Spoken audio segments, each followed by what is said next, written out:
Good morning, pals. Welcome back to 100 days, 100 miles on a $100 treadmill. It is day 35. I'm Tanya, and let's take a walk.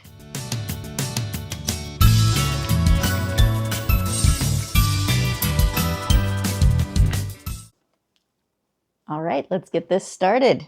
Ready for the countdown?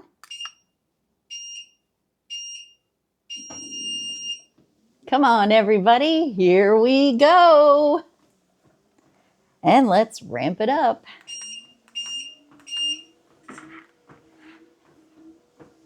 How's everybody doing this fine day? It comes and goes in this weather sometimes where it's just, Oregon weather can be severe.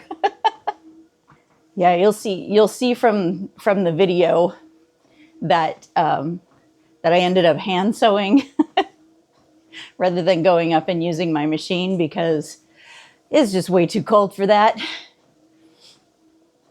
There's kind of this feeling in the air that we get around here in Salem where you can tell that it's snowing in the mountains. There's just this icy feeling in the air, and even though it's still only in the 40s here, but you can tell it's snowing somewhere.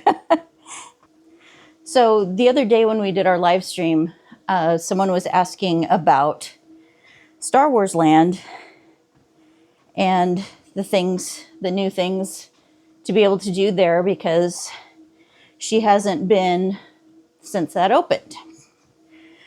So I told her that we would go ahead and during the week we would look at a couple of things in Batuu or Galaxy's Edge and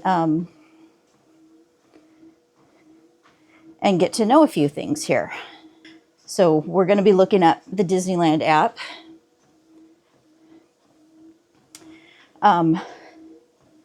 One of the first things that I wanted to do is go to what we've been going to every day, which is right in the center there. And we're going to look at the dates and times.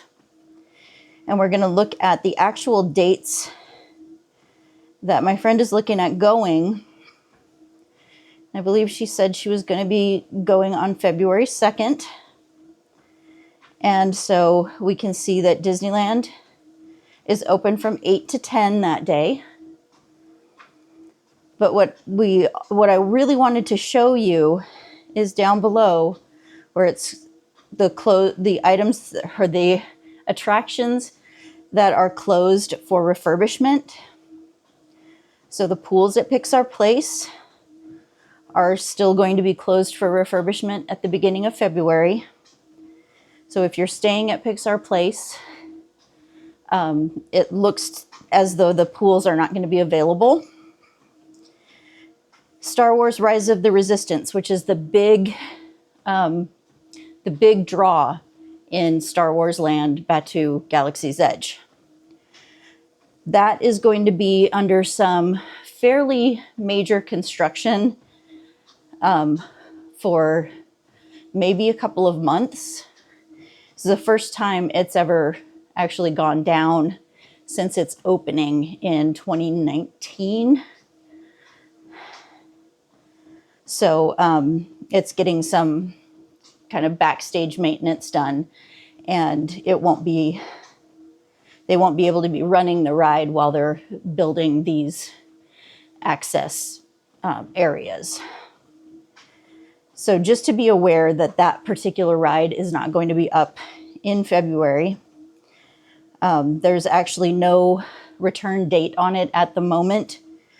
And this calendar goes all the way out to February 18th, where it still says that it is closed for refurbishment then.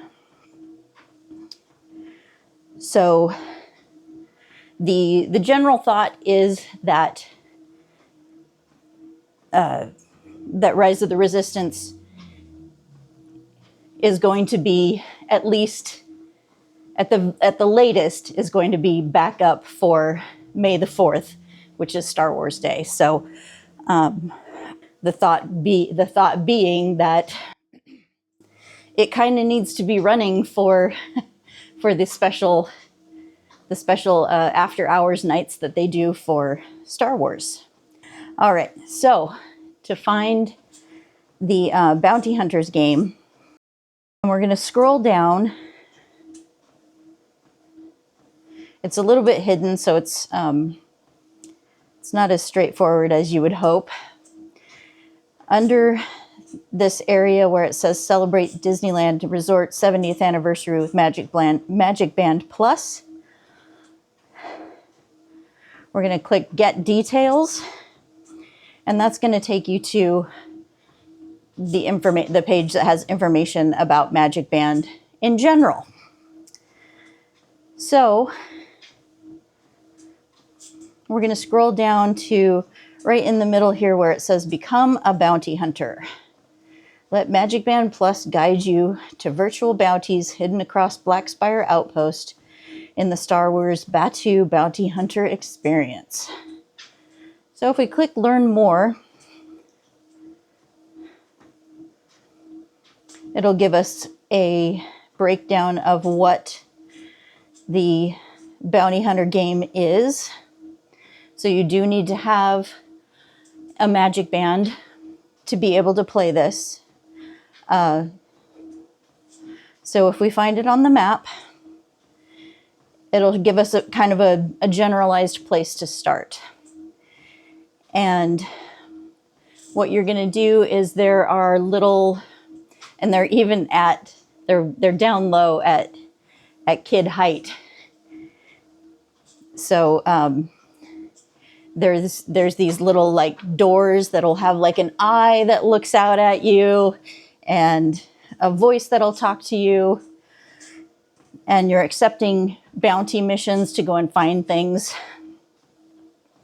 So it's a fun little game to be able to play with your littles that will take you all over Galaxy's Edge. And it's kind of a great way to get to know that whole land as well, because your Magic Band will light up, it'll vibrate, it'll do some other things to help you find where those bounties that you're looking for are. And yeah, we've never, unfortunately, we've never taken the time to play the game, but I know I see people with little ones playing the Bounty Hunter game all the time, and cast members are really good about helping them if they get stuck and can't find their bounty. They'll tell them like, I don't know, I saw somebody else looking over in this area, and maybe if you look higher than lower, and stuff like that.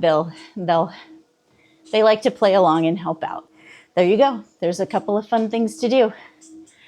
And now let's go ahead and take a look at what we did with, or what I did with the Valentine ears today. So let's take a look at that video.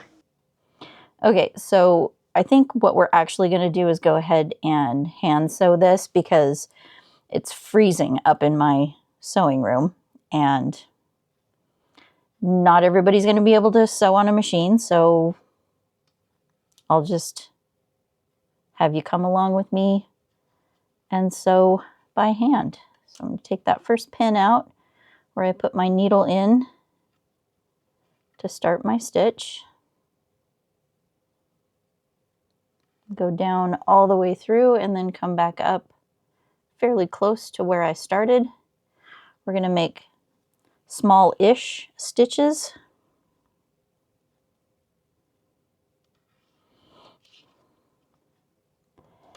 And what I'm going to do is tie a knot in this first stitch, and I'm going to leave I'm going to leave that tail out here so that when I do come around after I've finished sewing, I have something to tie off to. So then it's just a back and forth. Trying not to get my thread caught on every single thing that is around me. So now while I'm sewing, instead of going all the way down and all the way back up, I'm just going to make sure that my edges match up to one another. I'm going to go in, kind of back out just a little bit.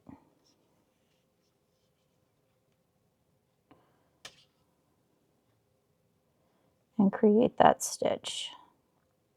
And I'm following my chalk line, which has gotten a little bit harder to see, but it's still there. So what I'm doing is going all the way through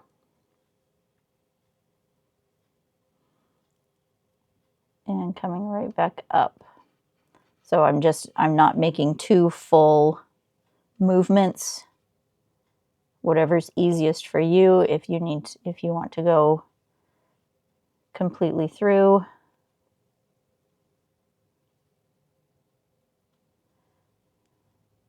and completely back, that's fine too.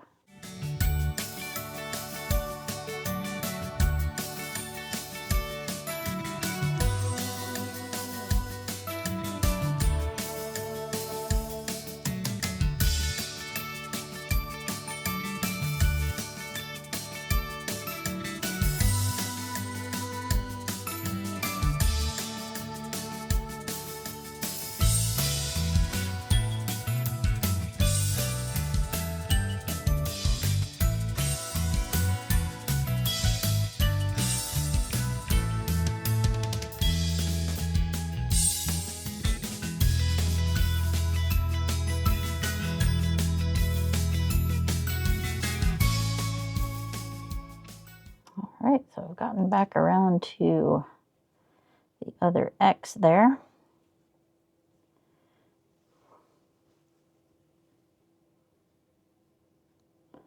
And you can see all my little hand stitches now around the outside. And I'm going to leave the tail of this as well. Let's just do this in a way that makes sense to everybody. So I'm going to take my needle and set it aside. And I'm going to turn this inside out from the side where we already tied the knot so that everything doesn't pull apart.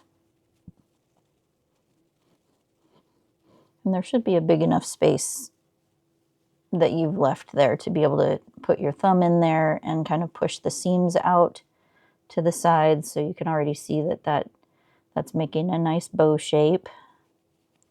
Don't worry too much on this other side if your thread starts to loosen up right at that end where we left it untied, because we will deal with that in a moment.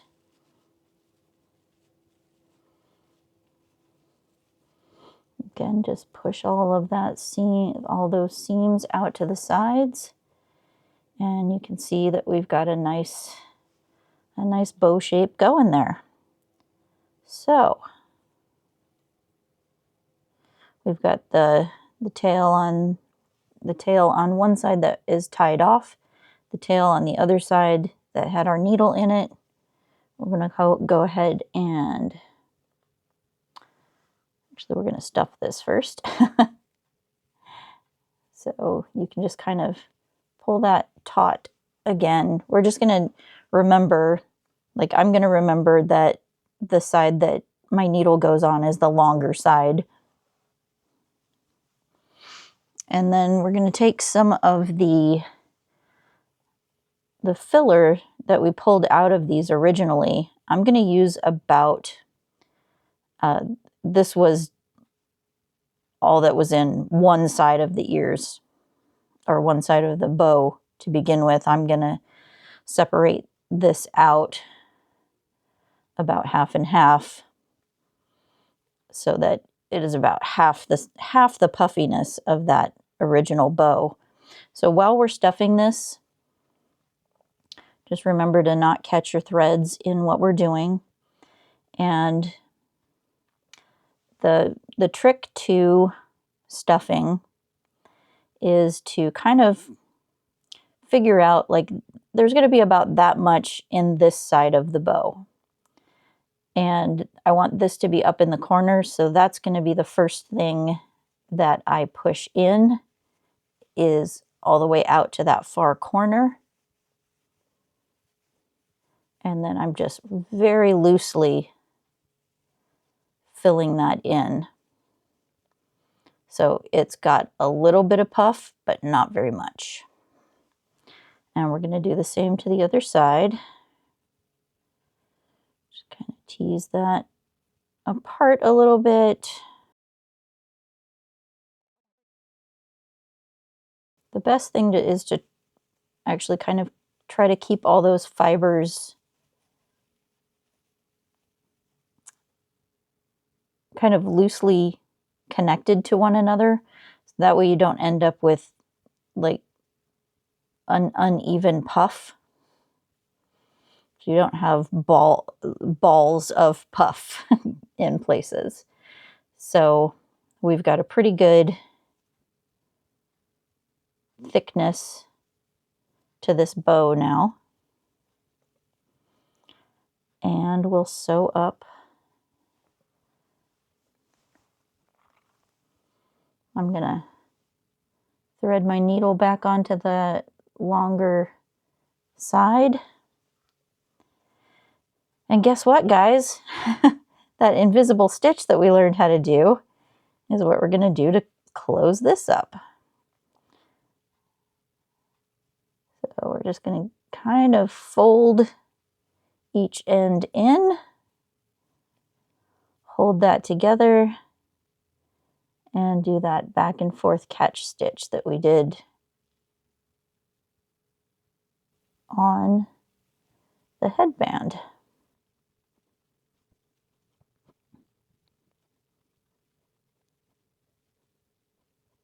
And while you're pulling this tight, you don't want to pull, you don't want to over pull, because you don't want to pucker it up like that. Okay, and as we get to the other end here, you'll see why we wanted to leave that thread tail out on this side as well.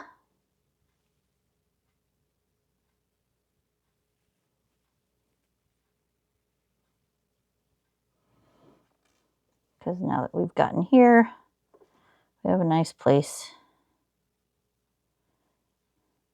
to tie off our knot. Again, we're just snugging these down. You don't want to pull on anything too hard and scrunch up the fabric.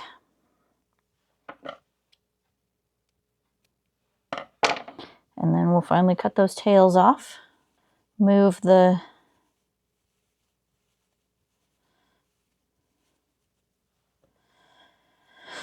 stuffing around a little bit. And then we're going to take that piece that we took off in the beginning that goes around the center of the ears, because clearly we need to do that again. So we're just going to pinch this together and sew along here.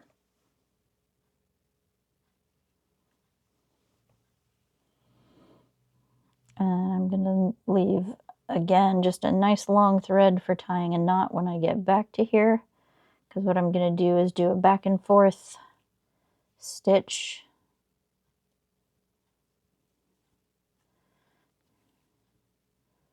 along here.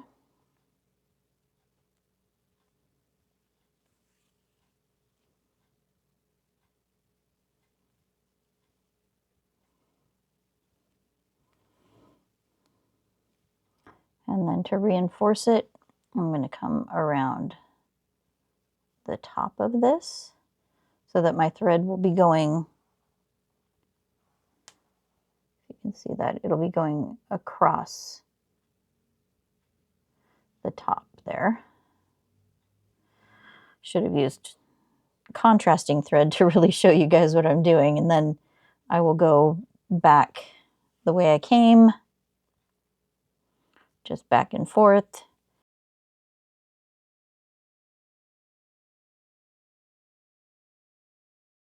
And then once we get to the end, we'll tie these two pieces together.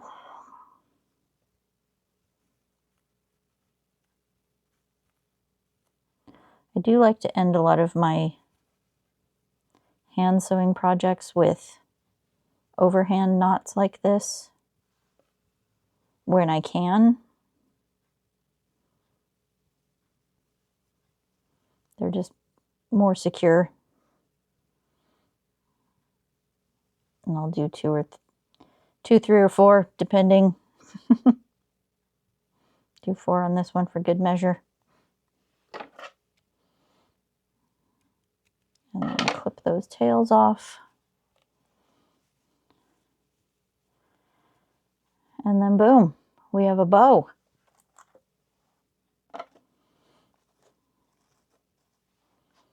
A much more manageable bow size, I think. Much cuter.